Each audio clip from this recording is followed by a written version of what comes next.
Hey everyone, welcome back to God's Fair. Today we are hopping into a time machine and zooming through more than 100 years of American school lunches. If you have ever wondered why cafeteria trays evolved from homemade bread and jam to pizza squares and chicken nuggets, or how all those changes have impacted our gut health, then you have landed in the right place. We will explore each era's biggest influences from wartime rationing to budget cuts and see exactly why our national lunch menus ended up the way they did. Plus, we are going to talk about how these meals shaped kids' microbiomes long before most people even knew what gut health was. And of course, stick around till the end because I will reveal which decade, if any, truly wins the title of most gut friendly. Ready to dig in? Let's jump right in. Disclaimer. This information is for educational purposes only and is not a substitute for professional medical advice. Always consult with your healthcare provider before making changes to your diet, lifestyle, or treatment plan. And before we set off on our cafeteria time app, let's talk about why school lunches matter so much. Here in the US, child obesity is at all-time high, and a big part of the story can be told by what's on kids' trays at noon.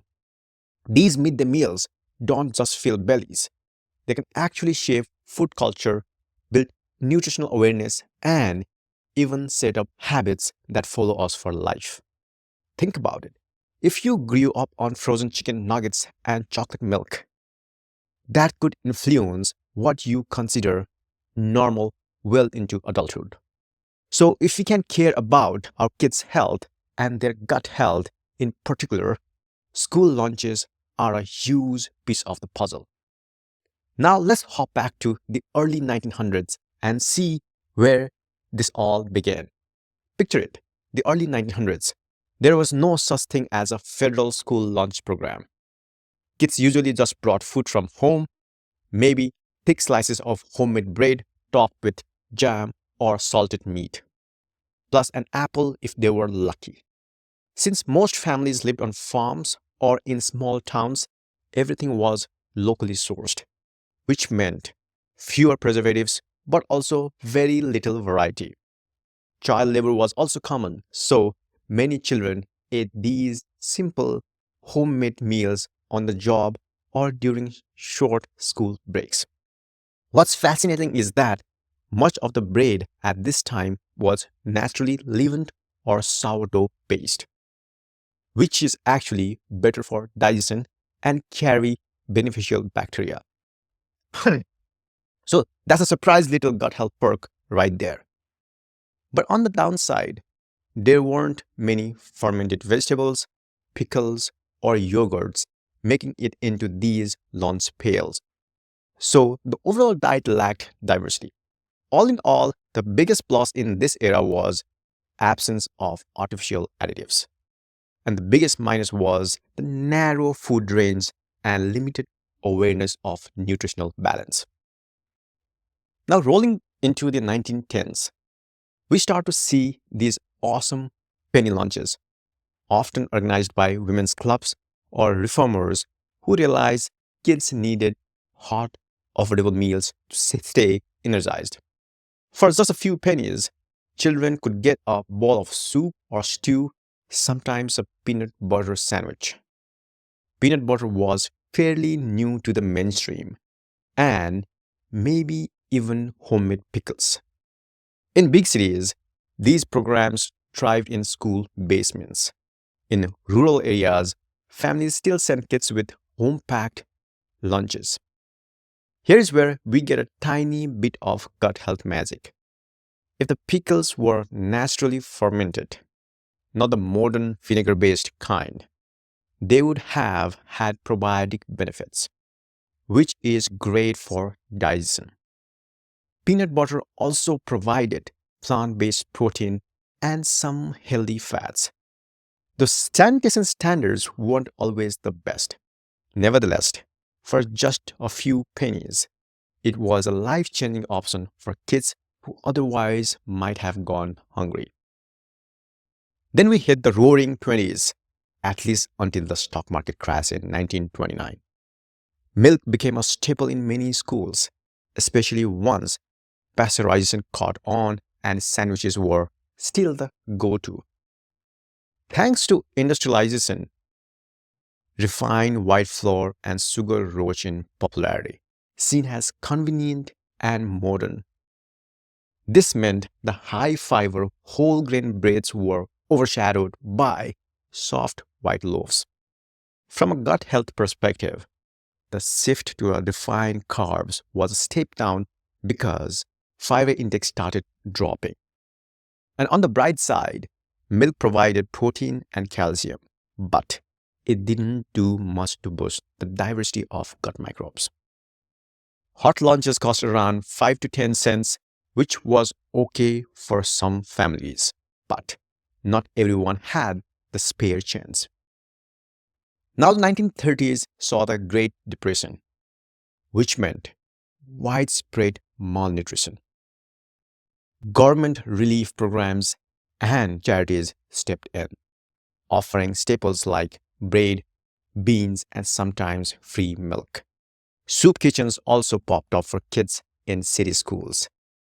Beans and legumes high in fiber were actually pretty great for gut health, though most people at the time didn't think of it that way. This is needed cheap, filling proteins. And community gardens were also encouraged. Families and schools sometimes grew their own veggies, which, when pickled or fermented, added a tiny bit of diversity to diets. Still, for most, variety was minimal. Protein was scarce. These lunches, often free or just a few cents, were a literal lifesaver in the hardest time of the Depression. But nobody was getting a Michelin star meal there, that's for sure. Moving to 1940s, World War II brought strict rationing of meat, sugar, fats, and dairy. Then came a startling discovery. Too many young men were found unfit for service due to malnutrition. The government quickly realized it had to feed future generations better. That's how we got the National School Lunch Act in 1946, which made school lunches a matter of national security. Rationing meant schools used more veggies and grains, so sugar intake naturally dipped. Families and schools also planted fig tree gardens to stretch supplies. Nutritionally, less sugar is always good for gut bacteria, and more produce can bolster fiber intake. However, protein was still in short supply, so it wasn't always the most balanced meal. The big takeaway here is that the Uncle Sam was finally all in on the idea of feeding kids at school for greater good of the country. After the war, the 1950s ushered in an economic boom. Suddenly, meat, dairy, and these exciting convenience food like canned fruit cocktail became cafeteria staples. A typical lunch tray might feature meatloaf, mashed potatoes, and maybe a jiggly dessert on the side. The National School Lunch Program expanded, standardizing menus across many districts. This meant more consistent access to protein. Great news for growth, but also a major uptick in sugars and preservatives. Canned fruit cocktail, for instance, was drenched in syrup. Gut-wise, that sugar can feed less beneficial microbes. Meanwhile, cheese slices and processed dairy products introduced emulsifiers and additives that aren't exactly gut-friendly in large amounts. School lunches typically cost 20 to 25 cents, reflecting the relative prosperity of the era. By the 1960s, industrialized convenience became king. Breaded meats, canned vegetables, and Jell-O desserts were everywhere, mirroring the surge of TV dinners in American households. Suburban school districts started buying in massive bulk to feed more kids cost effectively. From a gut health angle, there was a lot of sugar, a lot of refined grains, and very little in the way of fermented foods or fiber. Some cereals and breads were fortified with synthetic vitamins to replace nutrients that been stripped out. But while that might help it with certain deficiencies, it didn't boost beneficial gut bacteria. Lunch might cost around 25 to 30 cents, and more families qualified for free or reduced price meals, which helped with accessibility but didn't guarantee nutritional quality. Then came the 1970s, bringing fast food culture straight into school cafeterias. Pizza squares, fries, flavored milks, and burgers became widely popular with kids. The USDA tried to tighten nutritional standards on paper, but real enforcement was a challenge. McDonald's and Burger King were booming outside of schools, so kids wanted that same style of meal on their lunch trays. High fructose corn syrup also started creeping into condiments and fruit syrups, driving sugar consumption even higher. Meanwhile, fiber intake took a nosedive. Because so many grains were refined and produced, servings were often negligible or drowned in syrup. Lunch cost hovered around 30 to 40 cents, even though there was a protein and vitamin requirement that didn't necessarily translate to gut-friendly options if everything was processed or bathed in sugar. In 1981, federal budget cuts hit the school lunch program hard, forcing cafeterias to stretch their dollars with cheaper, more processed foods like chicken nuggets and tater tots. This was also the era of that infamous proposal to count ketchup as a vegetable, an almost laughable policy that highlighted how desperate some districts were to meet the nutrition requirements on a shoestring budget. Gut health took a real blow with the heavy use of processed meats, fried foods, and high sugar content. At this point, additives and fillers were quite common. Sure, kids were getting some protein from those chicken nuggets, but they were also getting plenty of fried oils and questionable ingredients. Lunch cost jumped to around 60 to 80 cents, but the nutrition was arguably worse than ever. So welcome to the 1990s, where junk food truly has its moment in the sun. Soda and snack companies struck deals with school districts, installing vending machines stocked with sugary drinks and chips. Cafeterias served pizzas, fries, nachos with mystery cheese sauce. And in some schools, brand name fast food chains actually sold their items in the lunch line. A few school districts tried salad bars, but those often lost popularity battles to the cooler junk food options. From a gut health standpoint, this era was a sugar and refined carb fiesta. Great for the harmful bacteria in your gut, not so great for the beneficial ones. Some kids could grab a piece of fruit from a salad bar, but that was generally overshadowed by all the brand new convenience. Lunch cost somewhere between $1 and $1.50, but the real price might have been the spike in obesity rates. In the 2000s, childhood obesity became a national conversation. Schools began to ban trans fat, limit soda sales, and introduce more fruit cups and baby carrots. Yet, burgers, chicken patties, and pizza remain the staples. Whole grains started tiptoeing in, but they certainly weren't universal. A bit of progress happened. Fruit cups Fruit cups, even if syrupy, at least provided some vitamins, and bagged baby carrots offer a little fiber. Prebiotic and probiotic talk was around, but it wasn't mainstream in cafeterias yet. Meal prices hovered around $1.50 to $2, and many parents and educators were left wondering if these half-hearted improvements were really enough to address the growing obesity crisis. Then the 2010s arrived with Michelle Obama's Let's Move campaign and the Healthy, Hungry Free Kids Act. Suddenly, terms like whole grain pizza crust and baked chicken nuggets took center stage. There were stricter calorie limits and more fresh fruits and veggies popped up on the cafeteria lines. Reduced soda recipes became a thing, although it wasn't always consistent. On paper, this was a big leap forward. Whole grains can absolutely help gut health by providing more fiber. And cutting back on sugar and salt is plus for everyone. Still, the system could be gamed. Pizza sauce, counting as a veggie, is one of the glaring examples.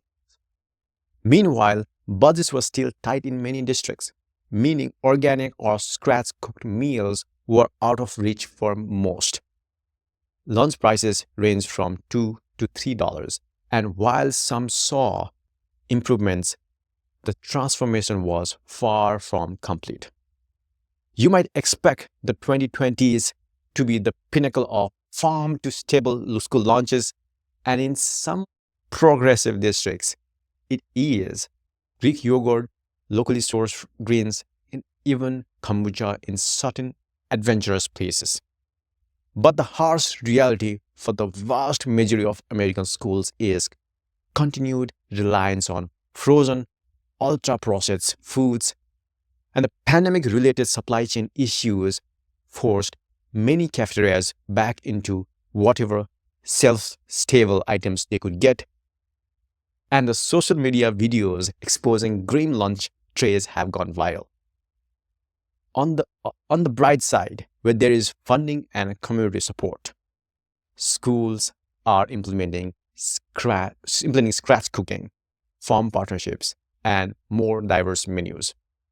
Gut-wise, that's fantastic, but nationwide, the disparity is huge and childhood obesity hasn't disappeared. Lunch can cost anywhere from $250 to $350 or even more, and the question remains, are we actually making enough progress? So after this epic journey, who really wins in terms of gut friendliness? I'm going to say 2020s in theory. We now understand how crucial fibers, probiotics, and reduced sugar are for a healthy gut microbiome. And some schools genuinely embrace that knowledge with impressive farm-to-table or scratch cooking menus. The problem is that this isn't universal. Many places remain stuck serving heavily processed, sugary meals.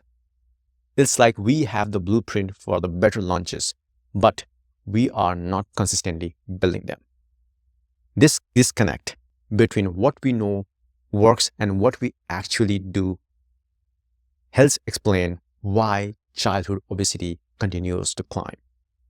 In short, the 2020s could be the best era for school lunches, but only where budget, policy, and awareness align to make truly healthy meals a reality. And there you have it, a century's worth of lunch trays, from the homemade bread of the early 1900s to the today's often ultra-processed, brand-sponsored bakes. Along the way, we have seen World War II rationing, corporate takeovers, well-intentioned reforms, and everything in between. We have also seen how each shift, whether it was introducing canned fruit or refining grains, impacted the diverse little ecosystem in our guts. I'd love to hear from you. Did you have a standout favorite or least favorite school lunch? Are you feeling optimistic about future reforms, or do we need a total overhaul? Drop your thoughts in the comments, and if this time traveling test was interesting or horrifying in any way, give it a thumbs up and remember to hit the subscribe button or for more deep dives into food history, gut health, and gut culture. Thanks so much for watching. Remember, real change starts with awareness. Together, let's push for better lunch programs so that the next generation doesn't look back at their cafeterias and think, wow, that was the best we could do. And here's a quick disclaimer before I end this.